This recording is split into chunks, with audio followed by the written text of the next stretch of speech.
TCU is top 10 in points and yards per game. So, Grant, what has Sonny Dykes done that has really revitalized this offense? Because they struggled a lot last year, it seemed like.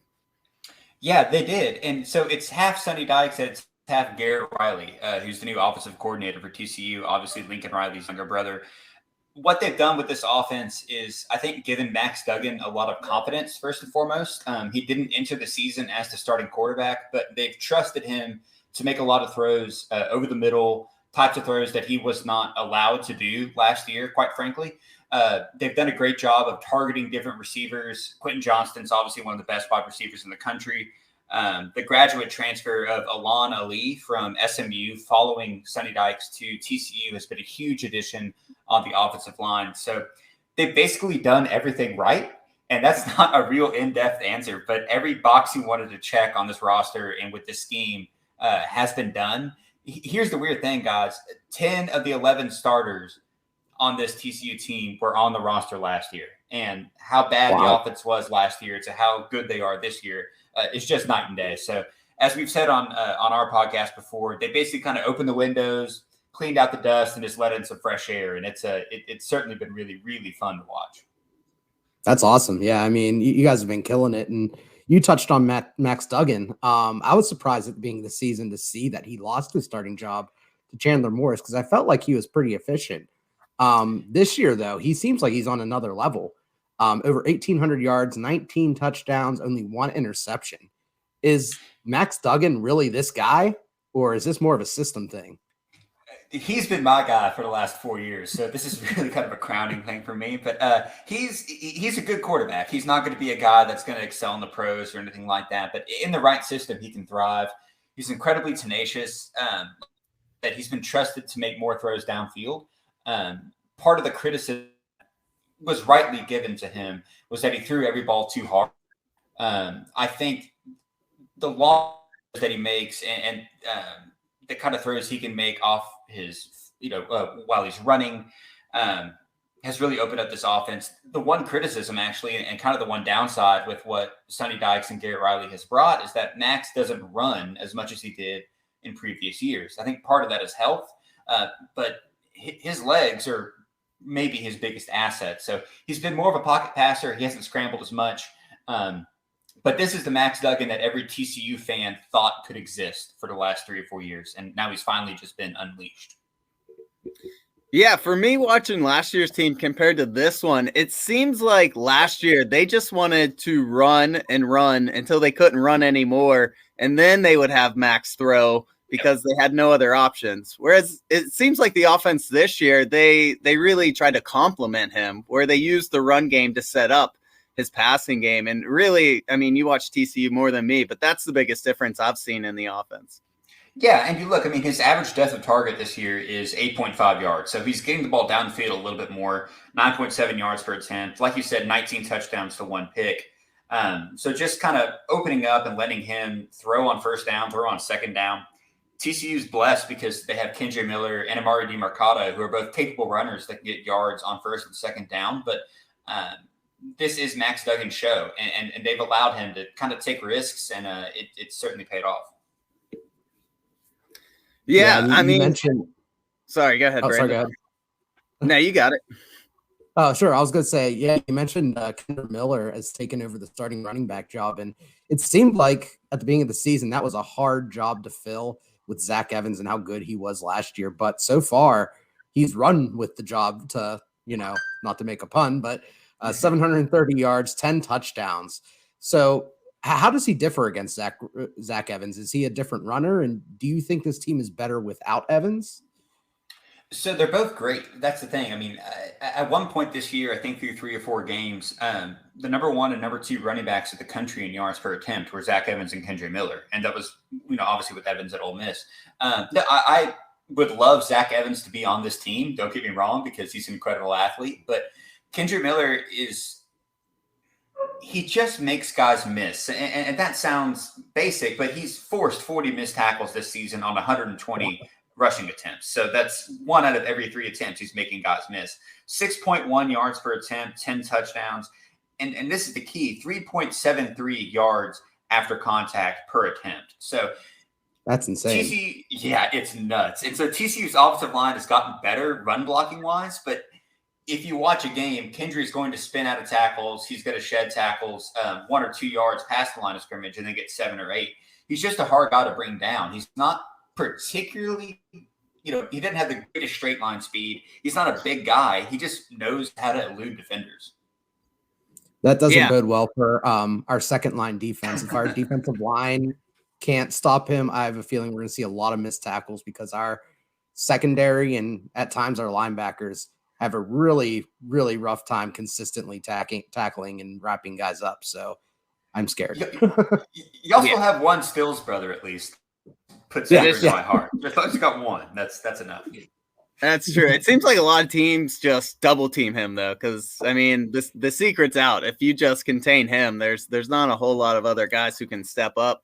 And we are notorious for taking really bad angles. So hopefully we can stop him with our D line.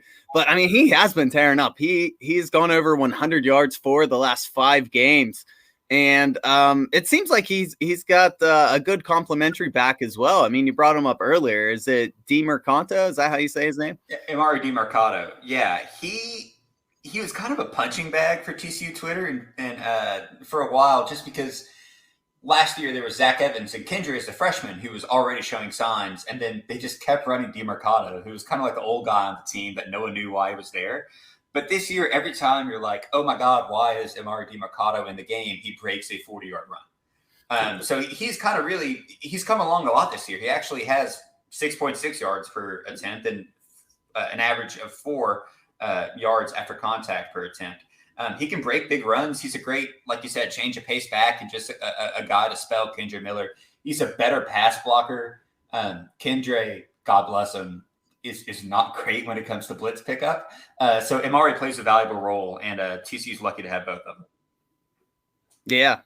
Yeah, and looking at your, back to your passing game, you got, again, one of the best wide receivers in the NCAA this year, Quentin Johnston, who was good last year, but, man, he has really emerged. He is just a nightmare matchup because of his size, his speed. He's already almost matched how many yards he had last year. And, the game that really sticks out is that Kansas game. He just looked unstoppable.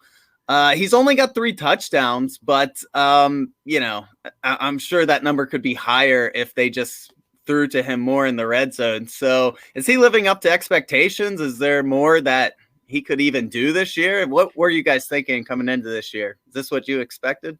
For sure. Yeah, no, just seeing glimpses of what QJ did last year, you knew he was something special. You're right in that the Kansas game certainly on the stat sheet is the most impressive game of a TCU wide receiver in the last 5 years or so.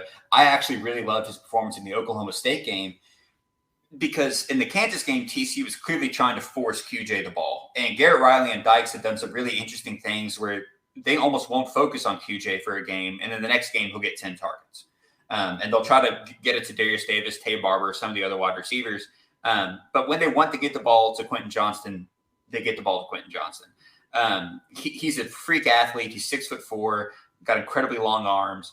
And he's fast.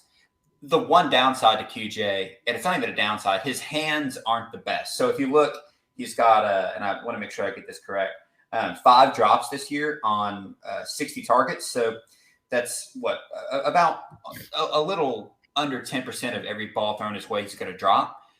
He's also going up against the best cornerback on every team every single week. So some of that has to do with how good the defense is. But he's a freak athlete. He's pretty much always open when he wants to be. He's got great straight line speed. He can make acrobatic catches. He's everything you want in a wide receiver.